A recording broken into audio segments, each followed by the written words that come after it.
Bonjour à tous chers auditeurs de Wesh Radio. Aujourd'hui nous sommes le 17 juin 2024, et nous célébrons la journée mondiale de lutte contre la désertification et la sécheresse. Cette journée, instaurée par les Nations Unies, est un moment crucial pour sensibiliser et mobiliser le monde entier autour des défis posés par la dégradation des terres et le manque d'eau. La désertification et la sécheresse ne sont pas seulement des phénomènes naturels. Ce sont des réalités influencées par les actions humaines et le changement climatique.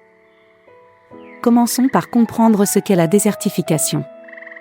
Contrairement à ce que l'on pourrait penser, la désertification ne signifie pas la transformation d'une terre en désert, mais plutôt la dégradation de terres arides, semi-arides et subhumides, entraînant une perte de productivité et de biodiversité.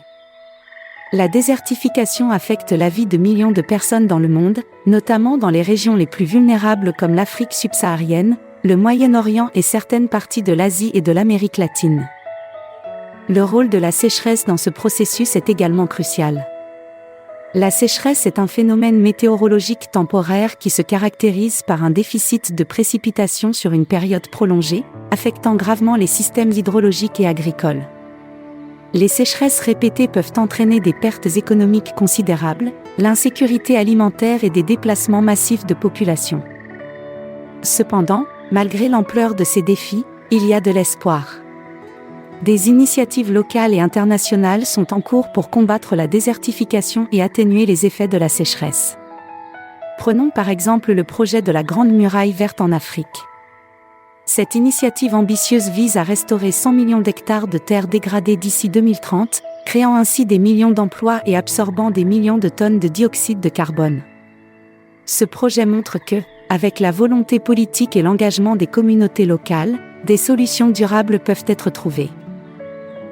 En Asie, la Chine a également mis en place des programmes de reforestation massifs pour contrer l'avancée du désert de Gobi. Des millions d'arbres ont été plantés, créant des ceintures vertes qui non seulement protègent les sols de l'érosion, mais améliorent aussi la qualité de l'air et l'habitat pour la faune. Mais la lutte contre la désertification et la sécheresse ne se limite pas à de grands projets. Chacun d'entre nous peut contribuer à cette cause. En adoptant des pratiques agricoles durables, en réduisant notre consommation d'eau et en soutenant les initiatives de reforestation, nous pouvons tous jouer un rôle dans la protection de notre planète.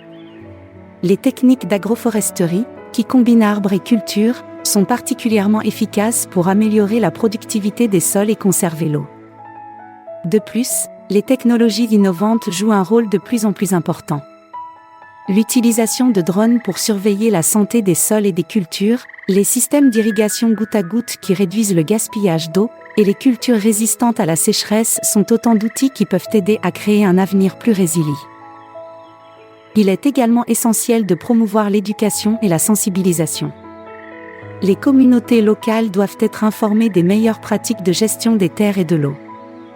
Les écoles et les médias jouent un rôle clé dans cette mission éducative, en diffusant des informations et en inspirant des actions concrètes. Enfin, il est important de rappeler que la lutte contre la désertification et la sécheresse est étroitement liée à d'autres objectifs de développement durable. La préservation des écosystèmes terrestres, la lutte contre la pauvreté et la sécurité alimentaire sont interconnectées. En travaillant ensemble pour atteindre ces objectifs, nous pouvons créer un monde plus juste et plus durable. Chers auditeurs, en cette journée mondiale de lutte contre la désertification et la sécheresse, rappelons-nous que chaque geste compte. En prenant soin de notre terre et de nos ressources en eau, nous prenons soin de notre avenir et de celui des générations à venir.